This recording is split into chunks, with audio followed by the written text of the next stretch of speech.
Salut la tribu, j'espère que vous allez super bien. Dans cette vidéo, je vais vous présenter le robot tondeuse Mova 600 et il ressemble beaucoup à un robot que j'ai testé sur la chaîne. D'ailleurs que j'ai beaucoup apprécié. Allez go!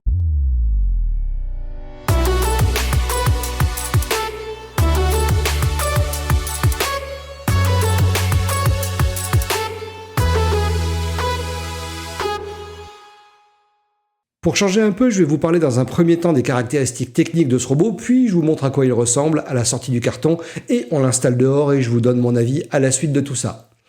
Chez Mova, vous allez trouver le Mova 600 et le Mova 1000. Ils ont le même design et les seules différences sont le prix, à cause d'une batterie en fait qui est plus conséquente sur la version 1000 et des roues orientées tout-terrain, qui franchement seraient bienvenues sur le 600. Mais la bonne nouvelle, c'est que vous pouvez les acheter en option, mais il faut mettre la main une fois de plus au portefeuille. Ce Mova 600 n'a ni besoin de fil périphérique ni d'antenne RTK au bout d'une perche ou fixée au mur. Donc de ce côté-là, vous allez éviter les désordres esthétiques, mais aussi les problématiques de satellite et d'antenne RTK sur votre terrain. Si surtout il y a de nombreux arbres ou de choses qui peuvent gêner, ou une habitation qui est grande et haute et qui ne permet pas une visibilité du ciel parfaite pour le robot tondeuse et son antenne RTK. Mais je vous rassure, il va savoir où il se déplace, il va pouvoir cartographier votre terrain et faire le job sans souci. Et tout ça grâce à la technologie UltraView qui utilise la fonctionnalité LiDAR qu'on retrouve sur ses cousins les Dreamy A1 et A2. Alors, c'est un LiDAR 3D de haute précision qui peut percevoir des environnements complexes tout en étant en mouvement. Et ça génère en fait des données à nuage de points pour la cartographie, mais également pour l'évitement d'obstacles et d'autres tâches. Ce LiDAR permet un champ de vision horizontal de 360 degrés et vertical de 59 degrés, et une portée distance de détection de 30 mètres. La coupe de la pelouse se fait en U, c'est-à-dire qu'il suit des lignes définies et ne va pas dans tous les sens comme le feraient des robots filaires périphériques. Vous pourrez aussi dans l'application lui demander de couper l'herbe en damier ou en coupe croisée. Donc il peut monter des côtes de 24 degrés, ce qui donne à peu près 45%. Mais je dis, vraiment, si c'est humide, il va galérer car ses roues sont vraiment pas faites pour accrocher correctement. Il faudra en cas de souci passer sur les roues du Mova 1000 qui vous coûteront quand même la bagatelle de, il me semble, 99 €. La hauteur de coupe va de 20 à 60 mm et c'est réglable de façon manuelle sous le capot de protection en tournant la molette par un crément de 5 mm. C'est rapide, précis et franchement pas galère à faire. Il propose la gestion de 2 cartes, ce qui vous permettra, si vous avez 2 parties chez vous qui ne peuvent pas être reliées par un chemin, qu'emprunterait le robot, de le déposer dans la seconde carte et de lui demander de tondre. Ou si vous avez une maison secondaire ou que vous voulez le faire tourner chez vos voisins, vous pourrez le faire avec les 2 cartes disponibles. Une carte correspond à un lieu sur lequel vous pourrez créer plusieurs zones de tonte bien distinctes et reliées entre elles par des passages qu'empruntera le robot pour s'y rendre. Et donc vous pourrez envoyer le robot les tondre toutes ou juste faire la partie terrasse avant que les amis viennent manger le barbecue. Vous pourrez créer jusqu'à 4 zones différentes et également des zones interdites qui vont correspondre à des massifs de fleurs, des jeunes arbres, que vous venez de planter, que vous devez protéger, ou autre chose fragile que vous souhaitez indiquer à votre robot. De ce fait, il ne passera pas à cet endroit lors de la tonte. Il fera bien attention, normalement. La largeur de coupe du plateau est de 20 cm, ce qui est dans la moyenne, et il faudra environ 90 minutes pour recharger la batterie à fond. Pour finir, il détecte la pluie avec son capteur de pluie, mais ce n'était pas un capteur de pluie classique, c'est le LiDAR. En fait, dès l'instant que le LiDAR capte de l'humidité, de la pluie, il le détecte et il demande au robot de retourner au dock. En attendant, une accalmie. Et ça, vous allez pouvoir le régler sur l'application. Allez, maintenant, on passe au déballage et à l'installation dans mon jardin. Alors comme d'habitude, on a un gros carton. On a un gros carton, mais cette fois, qui fait à peu près 20 kg, donc il est un peu plus léger que d'habitude. Donc voilà, on a notre robot là-dedans. J'ouvre tout ça et je vous montre à quoi ça ressemble. Bon, du coup, hâte de voir ce qu'il y a là-dedans, parce que quand je portais le carton, ça faisait un petit peu de bruit dedans. Il y a un truc qui bouge. Donc j'espère qu'il n'y a rien de cassé. Donc voilà, comme d'habitude, on a le carton de protection et ensuite on a le carton du robot. Bon, et ensuite on tombe là-dessus, que j'ouvre. Allez, surprise. Non, c'est bon. Il n'y a rien de cassé comme ça au premier abord. Voilà, j'ai bloqué le carton. Donc on a une fiche cartonnée assez épaisse, c'est assez épais, avec ce qu'il y a dans la boîte, tout simplement, le robot, le dock, le chargeur, les vis. Donc le classique, la petite brosse pour nettoyer le système LiDAR. Donc très bien, sachant que c'est tout traduit, donc il y a les numéros, c'est traduit aussi en français, donc ça c'est impeccable. Et puis vous avez l'installation rapide avec le placement du dock de charge. Vous voyez ici, hein, par exemple, il faut bien 1 mètre de chaque côté, 1 mètre devant. Donc ça, faites bien attention à ça, hein, à la distance, hein, surtout avec ce modèle qui est avec lidar. Donc je suppose que ça sera comme le A2, hein, il va tourner sur lui-même pour se repositionner à chaque fois qu'il sera arrêté ou quand il va sortir de son dock. Donc faites attention à ce qu'il n'y a rien à côté du robot quand il va sortir. Donc voilà le positionnement du dock, la partie charge, bon voilà, bref, on verra tout ça après. Donc là-dessous, hop, je mets ça à côté. On trouve le robot, alors qui est bon, sommairement emballé, bloqué. Bon, il y a un petit morceau cassé, ça c'est rien. Et je pense que ce qui... Ah bah voilà, ce qui faisait du bruit dedans, c'est ça en fait. C'est ça. C'est la partie qui se positionne ici, bah voilà. Ça a bougé pendant le transport et c'était défait. Bon, je pense pas que ça soit cassé, donc visiblement c'est un plastique assez épais quand même.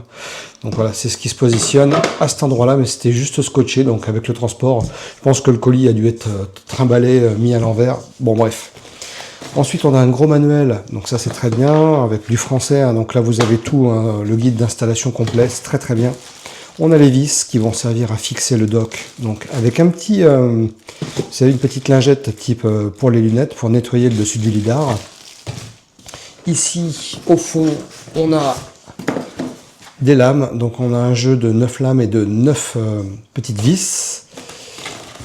Ici, le chargeur, là, la petite brosse, qu'on va placer ensuite sur le dessus du dock, qui va à chaque fois, en fait, le lidar va passer dedans et va se nettoyer.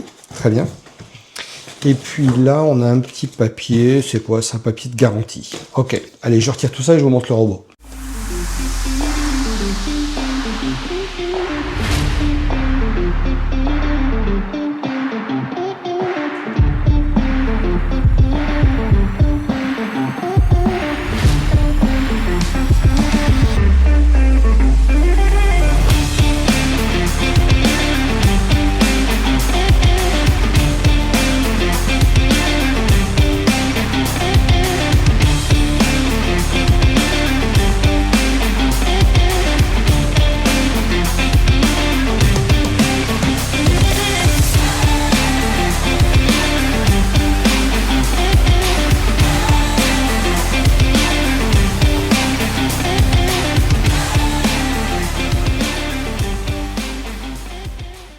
Alors déjà, niveau données, en termes de longueur, il fait 64 cm, il fait 42 cm pratiquement de large et 28 cm de hauteur. Il pèse 10 kg, donc c'est un robot qui est quand même plutôt très léger, donc ça c'est un bon point. Bon, donc la chose qui va vous sauter aux yeux, hein, tout comme moi, quand vous allez déballer votre Mova 600, bah, c'est clairement qu'on est vraiment sur un Dreamy A1 ou A2. Hein. C'est exactement le même châssis, ça se ressemble beaucoup. Alors, ça fait un petit peu moins qualitatif en termes de plastique. Forcément, hein, on est sur un robot qui est un petit peu moins premium que le A1 ou que le A2. Il est mieux placé en termes de tarifs, c'est pour ça qu'ils ont fait des concessions à certains endroits, mais... on va voir ça plus en détail. On a des grosses roues hein, sur le côté, hein, donc des grosses roues avec des crampons plutôt pas mal. À savoir que sur ce modèle-là, on peut ajouter les roues du A1 Pro qui sont plus efficaces en termes de crantage dans l'herbe, dans les endroits compliqués. Donc peut-être que vous pourrez acheter, si ça ne convient pas pour votre terrain ou si votre terrain est un petit peu compliqué, des nouvelles roues pour plus vous adapter hein, à votre terrain. Sur la partie avant, on retrouve les picots hein, de charge hein, qui vont venir se coller dans le dock de chargement. Donc c'est le même système que ce qu'on trouve chez Dreamy. Alors ce qu'il faut savoir que cette marque-là, Mova, est une filiale de chez Dreamy. Hein. Ensuite, ici, on a donc le lidar qui est protégé par son petit capuchon que vous ne remettrez pas. Hein. Une fois que il sera en fonctionnement, hein, vous allez le retirer. C'est pour le transport qu'il vaut mieux le mettre. Hein. Donc vous avez le système lidar ici. Je vais vous montrer ensuite en dessous, hop, on va le lever. Donc cette partie-là, on voit bien hein, l'ensemble du robot, toujours pareil avec un carter hein, qui va donc tondre la pelouse, quelque chose d'assez ouvert hein, qui évitera que l'herbe se bloque dans le carter. On a un plateau de coupe 3 lames, ce qui est plutôt classique hein, dans le milieu des des robots tondeuses, bien que maintenant on ait de plus en plus de 5 ou 6 lames. On a donc les 2 roues arrière qui sont motrices et 2 roues avant, 2 roues folles, hein. C'est des roues qui tournent, vous voyez, toutes seules. Donc des roues qu'on va pouvoir désenclencher. Vous voyez à cet endroit-là, on a le petit bouton pour venir retirer les roues. Donc c'est très pratique si vous voulez les nettoyer, si vous voulez les retirer. Donc ça, c'est une très bonne chose de pouvoir les désenclencher. Pardon. Ensuite, ici, au niveau du capot, là, vous allez trouver la batterie. Donc, si vous aviez besoin de la changer, s'il y avait un problème, une problématique avec la batterie, vous allez pouvoir la trouver ici. Donc, il y a juste 4 vis à retirer. Donc, ça va être très rapide. C'est très pratique. En termes de... moi, j'aime bien regarder sous les robots à chaque fois. Hein, vous savez, hein, les petits recoins où peuvent se mettre les limaces et les escargots. Bah, il y en a quand même pas mal. Il y a pas mal de petits recoins. Je sais que là-dedans, de façon générale, comme sur le A2, hein, les limaces et les escargots s'y mettent régulièrement. Bon, voilà, ça, c'est un peu inhérent à tous les robots tondeuses de toute façon, étant donné qu'ils sont dehors. Ici, on a le petit logo hein, qui vous indique que vous ne pouvez pas passer le Karcher dessus, donc pas de haute pression. Néanmoins, moi, tous les robots que je vois passer et que je teste en fait à la maison, hein, je leur mets des petits coups de jet pour retirer et désengorger un petit peu l'herbe ou les bestioles qui seraient bloquées dedans, et ça va parfaitement. Tant que c'est pas de la haute pression, c'est nickel. Donc ici, le plateau n'est pas motorisé, hein, vous allez pouvoir le régler de façon mécanique avec le bouton sur le dessus que je vais vous montrer par la suite. Alors, à savoir qu'avec ce robot, vous avez une efficacité de tonte de 600 mètres carrés par 24 heures en mode standard, et en mode efficacité, vous allez jusqu'à 1000 mètres carrés par 24 heures. Donc le robot va aller plus vite, mais c'est pas forcément un mode que je vous conseille. Moi, je vous conseille vraiment d'avoir une vitesse la plus lente possible pour qu'il puisse tondre correctement. Si effectivement votre herbe est très courte, par contre, hein, vous le faites tourner très régulièrement, donc il y a très peu à couper, bah, vous pouvez l'envoyer en mode efficacité, il n'y a aucun souci. Au niveau des lames, une fois qu'elles sont totalement dépliées sur les côtés, vous aurez une largeur de coupe de 20 cm. On trouve le fameux bouton stop hein, qui va arrêter le robot en cas de problématique de façon manuelle. Et ici, vous allez pouvoir soulever ce capot. Donc un capot que vous allez retirer hein, manuellement. C'est pas comme sur les Dreamy A2 hein, ou A1 où vous avez le bouton, quand vous appuyez sur le bouton stop, ça soulève le capot automatiquement. Là, c'est manuel. Et là, vous allez retrouver le fonctionnement, les boutons de fonctionnement du robot avec ici, de ce côté-là, donc la hauteur de coupe, donc que vous allez pouvoir passer de 20 à 60 mm. Avec des paliers à chaque fois, 25, 35, 45 et 55, donc ça c'est très bien. Les petits voyants donc de verrouillage du robot, je pense que c'est la connexion Wi-Fi et peut-être la sonnette, je sais pas exactement ce que c'est, ou la sonnerie, ou la caméra, je sais pas. Ça c'est à voir, je sais pas du tout ce que c'est. Le bouton marche-arrêt, le bouton pour lancer le robot, le bouton pour le renvoyer donc à sa base, et le bouton OK pour valider un ordre. À envoyer à la maison OK, ou envoyer tondre et OK. Voilà. Et ici, on a un bouton qui est pas banal, un bouton marche-arrêt, vous voyez, qui est vraiment sur... voyez, ce type de bouton, c'est quand même des boutons on voit pas souvent, on-off. Bon, le tout, c'est que le système soit bien étanche, donc je pense que c'est vraiment le cas. Et en plus, il y a le petit couvercle qu'on rajoute sur le dessus qui évitera donc aux UV d'abîmer toutes ces parties plastifiées au niveau des boutons. Sous le capot, on trouve le QR code pour télécharger l'application, puis quelques indications au niveau du robot, hein, le numéro de série, et puis ensuite la largeur de coupe, les tours minutes, donc ça tourne à 2500 tours minutes, etc. etc. Alors, j'ai téléchargé l'application Mova. Maintenant, ce que je vais faire, c'est que je vais donc accepter Mova App. Je vais enregistrer, je vais créer un compte, m'enregistrer, et puis ensuite je vais allumer le robot pour voir si je peux faire une mise à jour sans que le robot soit sur un dock. Voilà, j'ai créé mon compte, maintenant je confirme tout ça, j'ai l'application, donc c'est nickel. Alors ce que je vais faire, c'est que, alors il nous indique qu'il faut scanner le QR code pour vous connecter, donc peut-être scanner le QR code qui est à l'arrière, mais d'abord je vais faire un truc, c'est que je vais, hop, allumer le robot. Voilà, il est sur on, bon, il se passe rien, pas de bruit, rien du tout. On va voir ce que ça donne, ou je vais faire ajouter peut-être pour voir ce que ça donne. Oui, autorisé. Donc, il ne me l'a pas détecté automatiquement.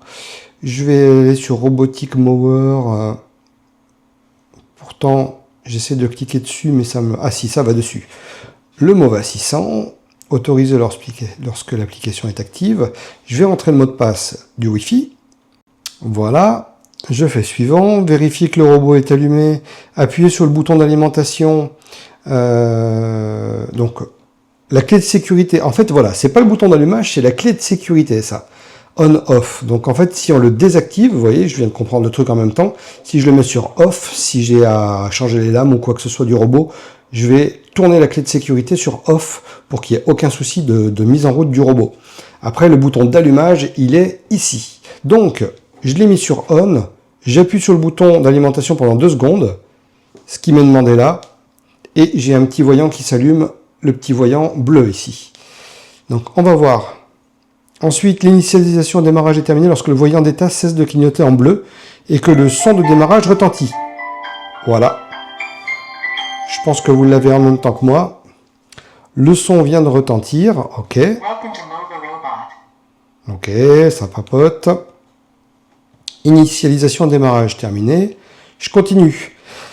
Appuyez sur le bouton OK et maintenez-le enfoncé pendant 3 secondes pour activer le mode d'association Bluetooth sur le robot. Donc bouton OK qui est ici. J'appuie 3 secondes. 3. Hop. Donc là, il me dit en anglais que la fonction de Bluetooth d'appairage est activée. Donc je valide, je fais OK. Et là, ça recherche. Donc le point d'accès, donc ça c'est la... Voilà, bah ça va, c'est bon, ça l'a détecté directement. Le MOVA 600, on est d'accord. Le téléphone se connecte donc à l'appareil, donc ça c'est parfait.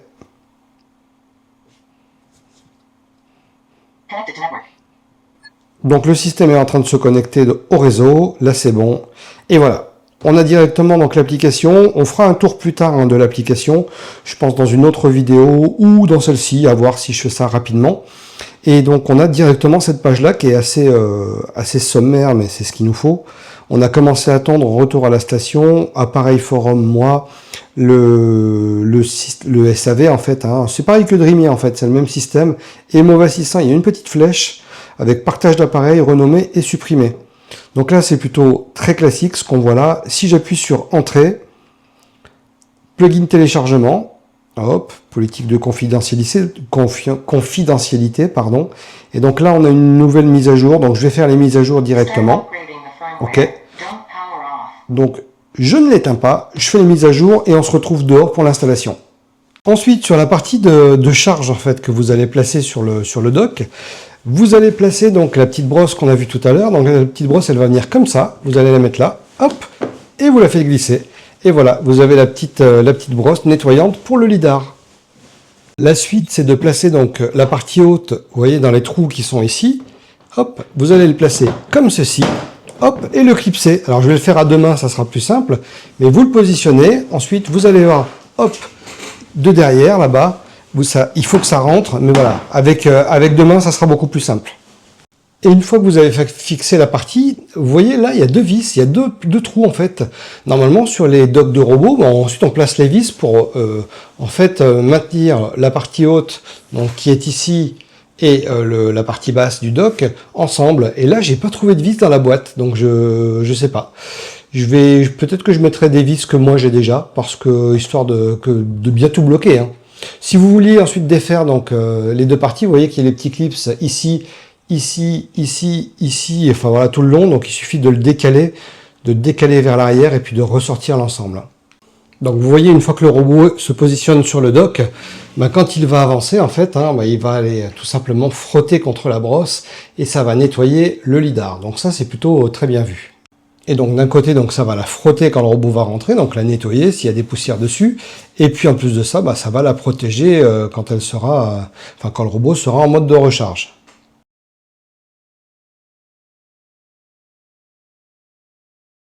Alors, comme toujours avec les robots tondeuses, on va positionner le dock de charge en mettant les petites vis. Et ensuite, on pourra mettre le robot dessus. Les vis sont ici. Et je vais le positionner à un endroit que vous connaissez bien, un endroit où j'avais positionné le A2. Le A2 de chez Dreamy, je vais le mettre ailleurs en attendant. Et je vais mettre ce joli MOVA 600 ici. Bon, avec les robots tondeuses, c'est une sempiternelle histoire de vissage de dock dans l'herbe. Donc là, je visse tout ça et on continue. Et voilà, c'est positionné. Maintenant, je vais connecter le câble d'alimentation à une prise. Et puis, je vais placer le robot sur le dock. Quand on regarde ce robot, on a vraiment le A2 ou le A1 de chez Dreamy, avec forcément donc une version allégée, comme je vous l'ai montré. Il y a le capot qui se soulève, qui reste pas fixé. On n'a pas d'électronique et d'écran en dessous. On a un réglage de la hauteur manuelle. Voilà, les boutons font plus sommaire. Enfin voilà, tout est plus sommaire sur ce robot. Par contre, on a un robot du coup qui a un rapport qualité-prix qui peut être super intéressant quand vous voulez bénéficier d'un robot qui a le lidar. Donc ça, c'est un très bon point. Allez, maintenant je vais donc faire ma première cartographie et puis on va voir ce que ça donne. Et d'ailleurs, au sujet de la cartographie, je pense que là, cette fois, je vais faire une cartographie automatique. On va voir comment il gère tout ça. Alors là, ça va être compliqué parce qu'il y a des endroits où je ne veux pas qu'il aille. Donc je serai obligé de reprendre la main. Mais ensuite, pour les bordures avec le grillage au fond, je vais voir s'il monte bien sur la butte. Et puis il a le passage compliqué là-bas, quand tous les robots, il y a un passage avec de la terre qui est assez compliqué. Donc je vais voir s'il passe correctement là-haut. Et puis il y a une chose moi qui vraiment me questionne sur ce robot. Je vais retourner à la caméra.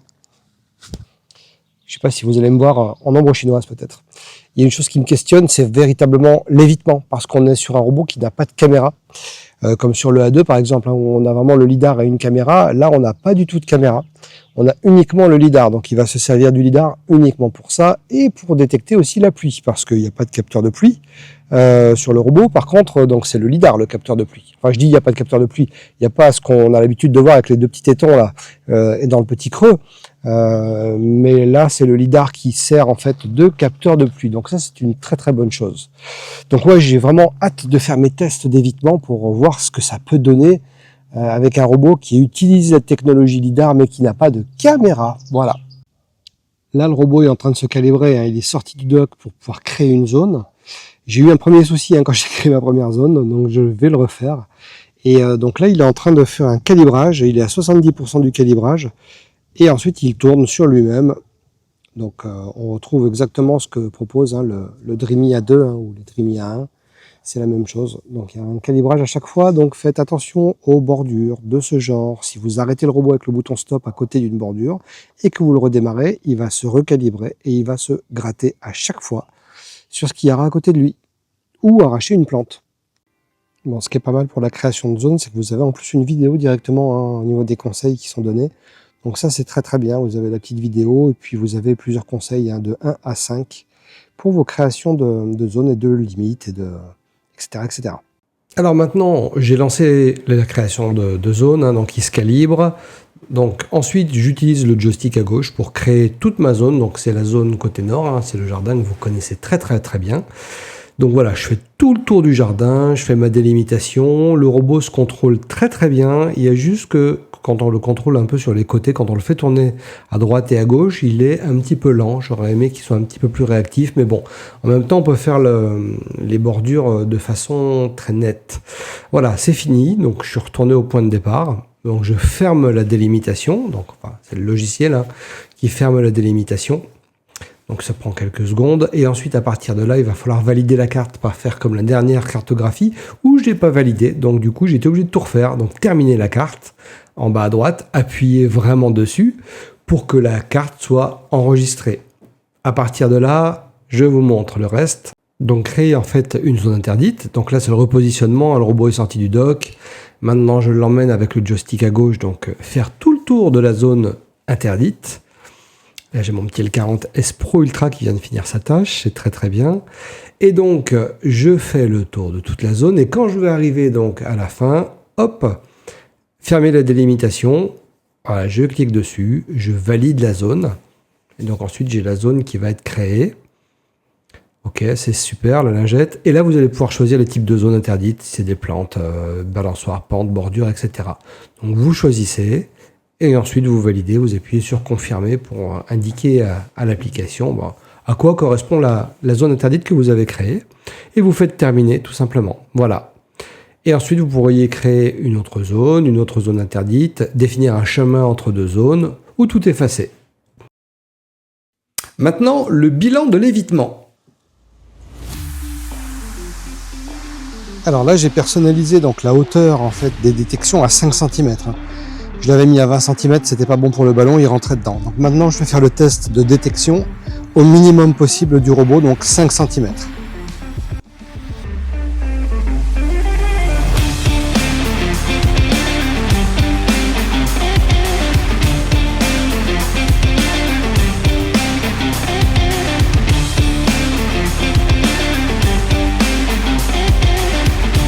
le gant. Boum, le gant il passe dessous. Le joujou de Tia.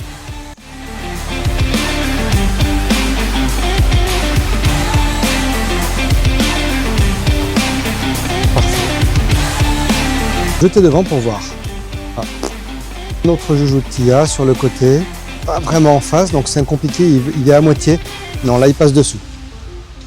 Celui-là, la balle à mon avis. La balle elle y passe, voilà. La chaussure qui va arriver devant. Ah, il l'a détecté la chaussure. Je viens de la jeter devant, il l'a détecté, il fait demi-tour. Donc ça c'est une bonne chose. Même les objets en mouvement, il peut quand même faire quelque chose. Hop. Et là, oh, il s'est arrêté pile poil. Nickel.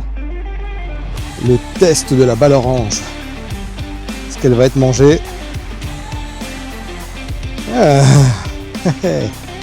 Ah non, il l'évite. Alors ça c'est un très très bon point. La balle qui a été mangée par la plupart des robots que j'ai pu tester. Et là il est évité nickel. Il cut le hérisson sur le passage. Il ralentit. Parfait. Franchement c'est top. Pour dire qu'il n'a pas de caméra. Allez, le test du tuyau d'arrosage. Là il a non, il va dessus. Là il le pousse, il va dessus. Mis en hauteur comme ça, on va voir ce que ça donne. Bon, là il l'évite quand il n'est pas à plat, mais s'il est à plat il roule dessus. Bon, et ben je dois dire que je suis plutôt étonné en fait du résultat du lidar. J'avais vu des vidéos où c'était vraiment pas terrible. Bah là pour le coup, il s'en sort vraiment très bien. Il a bien évité. Ce qu'il faut faire vraiment très attention, c'est dans le paramétrage du robot, à bien régler la hauteur à 5 cm. Si vous la réglez à 20 cm, même le ballon qui fait plus de 20 cm de haut, il tapait dedans, donc il pouvait pas l'éviter. Donc là vous voyez, en réglant à 5 cm à la hauteur de détection, c'est juste parfait franchement, et ça évitera pratiquement tout. Bon voilà, il y a la balle de tennis et un joujou rose qui est passé aux oubliettes, mais sinon pour le reste, franchement, pour dire qu'il n'a pas de caméra, il n'y a pas de caméra intégrée, c'est juste le lidar, c'est top.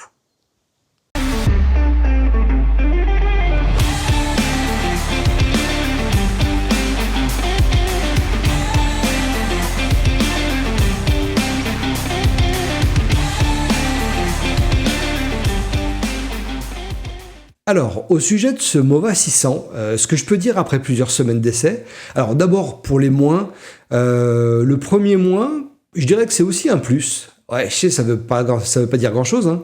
C'est par rapport en fait à sa façon de se déplacer et sa réactivité quand vous créez une zone ou une zone interdite.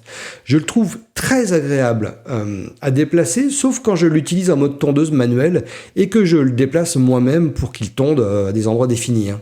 Et là, je trouve qu'il tourne et fait virer l'avant beaucoup trop lentement à mon goût. Pouvoir régler ça de façon logicielle dans l'application serait vraiment super. Mais ce défaut est une qualité quand on crée une zone parce que du coup on est précis. Bref, l'autre point à souligner est le module 4G en option qui sera utile pour les cas d'alerte du robot se trouvant hors carte, s'il est volé ou s'il sort de la carte pour je ne sais quelle raison, ou pour le localiser en temps réel sur votre terrain à un endroit où le Wi-Fi ne capte pas, ou encore dans le coffre d'un voleur. Vous pourrez lui ordonner d'aller tondre même si vous n'êtes pas chez vous grâce à cette carte 4G, enfin ce boîtier 4G. Car le Wi-Fi du robot sera connecté à votre box internet et vous aurez grâce à elle un accès à distance à votre robot. Néanmoins, si le robot est en tonte et que le Wi-Fi n'est pas connecté car trop loin, vous ne pourrez pas avoir le retour d'information ou arrêter par exemple la tonte à distance. À voir donc si vous souhaitez investir dans le module 4G qui coûte tout de même 249 €. Ça fait très très mal.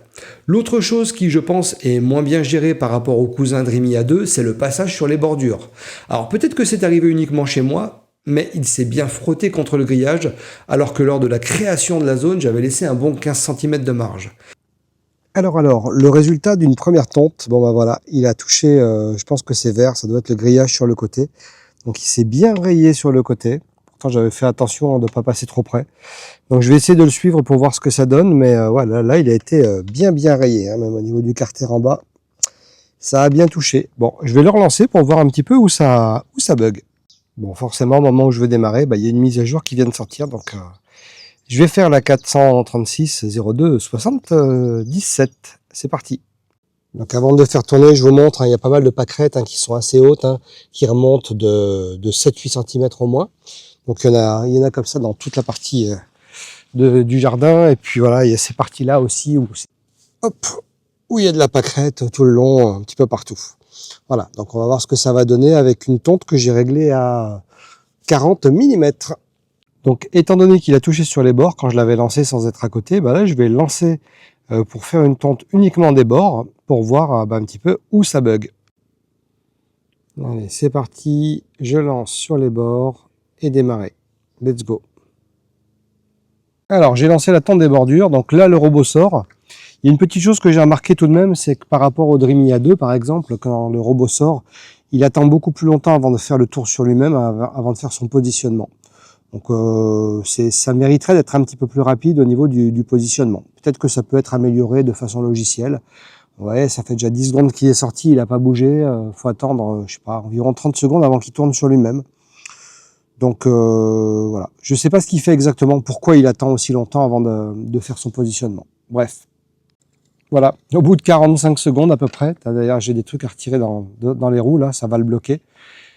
Le robot a démarré. Voilà, je l'ai arrêté parce qu'il y a pas mal de trucs dans les roues et surtout, il me semble que là, il y a surtout, regardez, la roue avant là, wow, ça s'est emmêlé dedans, pas possible.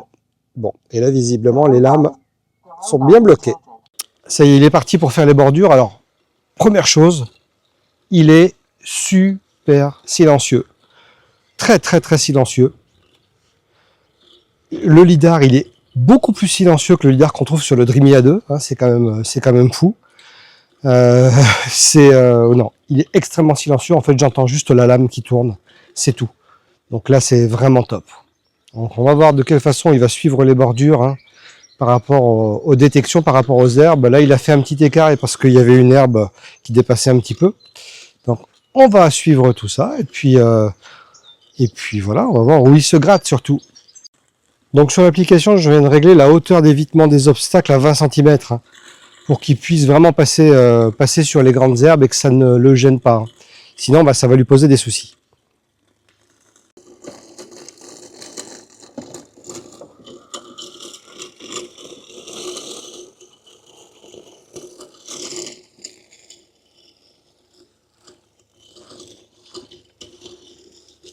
Donc là, en réglant la hauteur à 20 cm, bah en fait, il passe quand même sur ces herbes-là, donc c'est très bien. S'il y a des herbes qui passent par un grillage, ça ne va pas l'empêcher de tondre.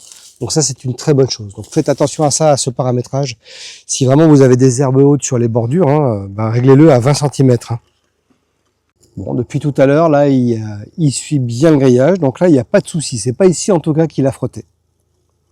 Là, on a une plante. Qu'est-ce qu'il fait? Il va passer en dessous correctement. Ouais, c'est bien. Il passe le long, c'est très très bien. Super. Là, j'avais fait le tour en allant le plus proche de l'angle possible, à peu près là, voilà, super.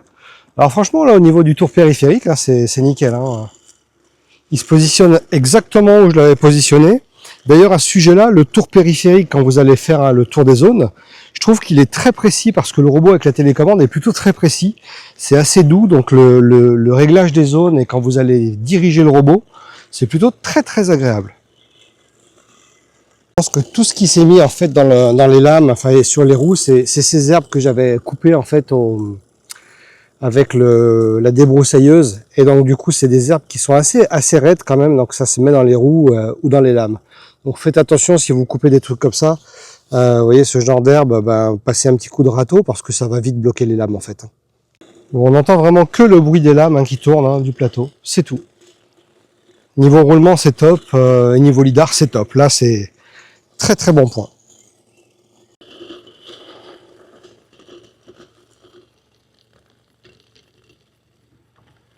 Ouais, il a pas mal géré le virage. Hein. Et là, donc vous voyez, je l'ai arrêté ici, c'est exactement là où il s'est frotté, où il s'est abîmé. Donc il y a un petit décalage par rapport à ce que j'avais fait à la base. Donc il va falloir que je reprenne ce coin-là sur la carte parce que sinon il va se frotter. Ben voilà, c'est exactement les rayures correspondent bien. Le haut là, le haut du robot qui a été complètement rayé, je pense qu'il a frotté là et puis il a frotté contre le grillage. Donc il faut que je change la cartographie à ce niveau-là. Mais je le fais continuer parce que je veux voir s'il n'y a pas un autre endroit qui va gêner.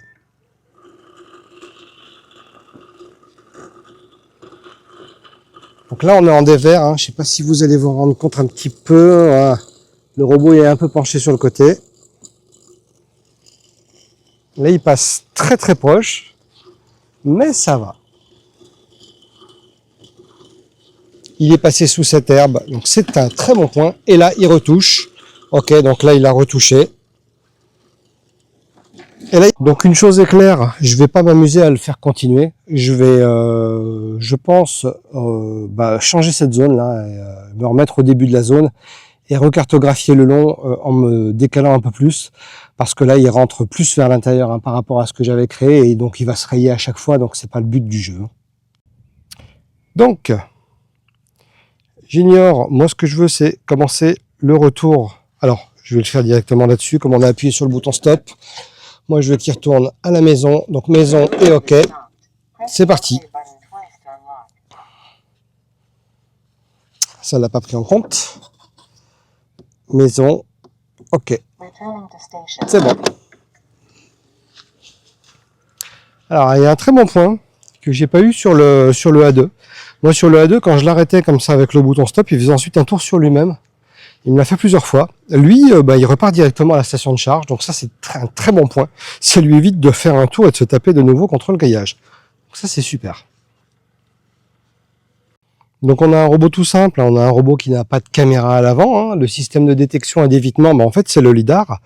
On a donc du fait qu'on n'a pas de caméra, on n'a pas de tour de garde ou de choses comme ça. On peut pas voir le robot travailler. Bon, après, ça, c'est pas un gros défaut. Moi, je vois sur les Navimo, il y a des caméras, mais qui ne servent pas en tant que caméra. On peut pas visionner ce que voit le robot. C'est vraiment pour l'évitement des obstacles. Donc, à la limite, si le lidar est aussi efficace qu'une caméra pour l'évitement des obstacles, et ça, on le verra après, quand je testerai tous mes petits tests d'évitement, on va voir ce que ça donne avec un lidar pur, sans aucune caméra sur un robot de ce type.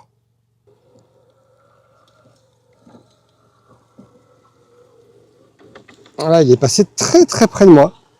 Et je me suis mis, alors je vais me mettre devant. Je vais mettre ma main devant. Là, il me détecte. Là, il détecte bien. Donc là, il fait le tour. Là, il m'évite très très bien. Il n'y a pas de problème. Il fait un grand tour pour m'éviter. Super. Donc, je vais reprendre la carte parce qu'il frotte et c'est pas bon. Donc, je vais appuyer sur la carte. Alors, terminer la tâche encore, oui, il va s'arrêter. Et là, je vais vouloir modifier la carte. OK. Donc là, ça se met comme ça. Donc, qu'est-ce que je peux faire? Je peux définir une no-go zone, enfin une zone. Je peux définir un passage, définir la zone interdite, supprimer paramètres de la zone. J'ai rien qui me permette de reprendre. Alors, faire paramètres de la zone. Séparer, renommer, combiner. Là, j'ai pas vraiment de choix pour reprendre ma zone actuelle. Donc ça, c'est assez embêtant. Je ne vois pas sur la carte actuelle et sur les options qui me sont données comment je peux modifier cette carte en fait pour reprendre des passages, des bordures de carte. Ça, c'est plutôt très embêtant parce que ça veut dire que si il se décale un petit peu par rapport au premier tour de zone que vous avez fait, va falloir effacer la zone et la refaire complètement. Donc là, c'est plutôt moyen.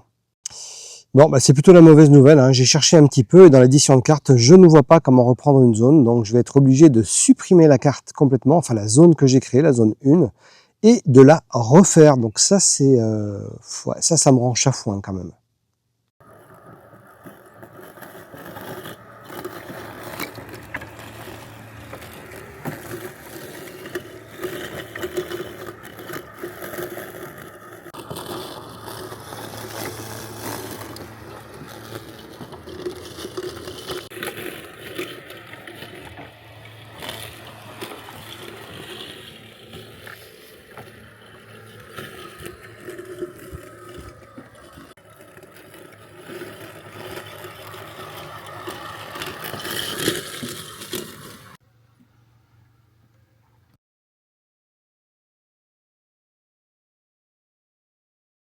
Alors, c'est pareil, ce genre de choses sont souvent réglées via mise à jour, donc c'est un mal qui peut être arrangé. Et je tiens à dire quand même que depuis quelque temps, tous les robots que j'ai, que ce soit du Navimo, que ce soit du Mamotion ou autre, ils ont des soucis. Alors, je sais pas d'où ça vient, je sais pas si c'est les satellites qui posent problème, je sais pas ce qui se passe, mais vraiment, j'ai pas mal de problématiques avec mes robots, mais qui sont en RTK ou qui sont en NetRTK pour Mamotion, en passant par la 4G. Là, pour le coup, on est sur un robot qui est totalement à part, hein. On ne passe pas par de la 4G, je passe pas par le RTK, par les satellites. Donc c'est vraiment pour le coup une problématique, je pense, due au lidar. Mais c'est pareil, des mises à jour peuvent changer tout ça. Voilà, je vous le dis, je peux pas vous cacher hein, que des accrochages sont arrivés. Hein, et je veux pas vous faire des tests à la mort moelleux et vous indiquer que tout va très bien alors que le robot a touché. Bon. Il a touché, peut-être que c'est moi qui suis allé un peu trop près, j'ai pu faire aussi des erreurs, des fois quand je vais vite et quand j'ai beaucoup de tests. Mais bon, voilà, je fais quand même les choses correctement et voilà, quand ça touche, je vous le dis. Peut-être que c'est de l'auto-sabotage hein, de ma part hein, par rapport aux marques ou aux partenaires, mais le plus important, c'est vous. Je ne veux pas qu'une fois acheté, vous trouviez des problématiques que je vous aurais délibérément cachées. Et puis j'ai de la chance hein, de travailler avec des partenaires qui comprennent et acceptent ma franchise. Ce qui leur permet aussi d'avancer et développer mieux leurs produits et leur application. Donc c'est gagnant-gagnant. Le point qui me rend vraiment chafouin, c'est le fait de ne pas pouvoir modifier une zone à la suite du premier lancement du robot. Logiquement, on se rend compte des erreurs de passage du robot sur les bordures et on modifie ensuite sa zone. Après, je suis peut-être teubé, hein, j'ai peut-être pas trouvé comment faire. Dans ce cas, dites-le moi en commentaire. Mais c'est vraiment embêtant de devoir effacer la zone et de la refaire, alors qu'on s'est juste trompé sur un petit écart quand on l'a créé. C'est quand même très embêtant. Le système proposé par Navimo avec la gomme quand on fait une erreur est topissime par rapport à ça en création de zone. Et même après, on peut modifier chaque zone indépendamment. Je finis avec les roues d'origine qui sont pas faites pour que ce robot puisse travailler correctement, surtout si le terrain est un petit peu en pente et humide. Donc il sera peut-être nécessaire que selon votre configuration de lieu, vous achetiez les roues optionnelles du Movamil. Pour les points positifs, parce qu'il y en a quand même, hein, je parlerai de la simplicité d'installation. Vous le sortez, vous le placez dans votre jardin, vous installez tout ça aux petits oignons, hein, comme je vous l'ai expliqué dans pas mal de vidéos, avec de quoi protéger le dock, enfin de la fausse pelouse, etc., pour éviter la repousse de l'herbe. Vous placez le robot sur le dock que vous connectez, vous mettez à jour. Une fois que le firmware est à jour, vous pouvez déjà le configurer dans votre terrain. Hein, donc c'est un gros point fort, hein, c'est hyper rapide. Le lidar vous permet de vous passer d'antenne RTK et donc d'une installation en moins. Et pour les configurations de maison dans lesquelles les satellites ne peuvent pas être très bien captés par un robot RTK, lui s'en sortira sans problème. Donc ce système est vraiment très bon et très efficace. L'application est assez complète et plutôt intuitive. C'est pas ma préférée en termes de robot tondeuse, mais elle reste tout de même plutôt efficace et facile à appréhender. Et on est loin de ce qu'on peut trouver sur l'application de chez Handbot, par exemple. Le gros point... Alors, malgré... Peut-être qu'elle a changé hein, sur Handbot. Hein, je l'ai revendue depuis, hein, mais peut-être qu'elle s'est améliorée avec le temps. J'allais vous dire que le gros point positif est qu'il est extrêmement silencieux. On entend à peine le lidar, le déplacement est totalement silencieux, plus silencieux que le Dreamy A2. Hein. Et donc si vous souhaitez un robot qui ne vous empêche pas de faire la sieste dans la journée quand il bosse, franchement ça sera lui. Hein. C'est donc un gros point positif pour celles et ceux qui souhaitent de la paisibilité dans leur jardin. Et c'est également un bon point pour vos voisins hein, qui ne vous diront rien si vous le lancez à 7h du mat en été, avec les fenêtres grandes ouvertes. L'autre point très positif, c'est l'évitement. Hein. Mais alors là franchement, j'aurais vraiment pas pensé que sans caméra, il puisse aussi bien éviter des obstacles. Mais ça sera selon ce que vous aurez paramétré dans l'application. Si vous laissez la détection à 20 cm de hauteur, il va pousser les ballons, peut-être être dangereux pour un chiot ou un bébé, etc.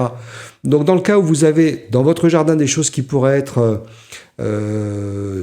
fragiles hein, ou poser souci, réglez bien la détection à 5 cm de hauteur. Si besoin et si l'herbe a trop poussé, parce que vous ne l'avez pas fait tourner assez souvent, vous rentrez les animaux et les enfants, vous réglez la détection à 20 cm et de ce fait, il tondra tout sur la zone dédiée, même les grandes feuilles ou les mauvaises herbes qui auraient pu pousser. Je suis très étonné du résultat des évitements de ce robot, sachant qu'il n'a pas de caméra, hein, je vous l'ai dit juste avant, et qu'il utilise uniquement le lidar. Donc pour le coup, bravo. C'est un robot qui est fourni avec des roues plutôt classiques pour des terrains simples, et donc pas trop compliqués, mais qui fera le taf sans problème. Donc pour un robot tondeuse lidar qui coûte en ce moment, en juin 2025, 849 €, c'est un très bon tarif, et je vous engage à jeter un coup d'œil dans la description de cette vidéo. Je vous mettrai de toute façon les liens éventuels et codes promo. Merci à Mova pour sa confiance. Merci à vous de me suivre toujours plus nombreux. Allez, bonne tonte. Bye. En le regardant comme ça, on a un robot qui est vraiment simplifié par rapport au Dreamy A2. Ah, ça y est. J'avais le fameux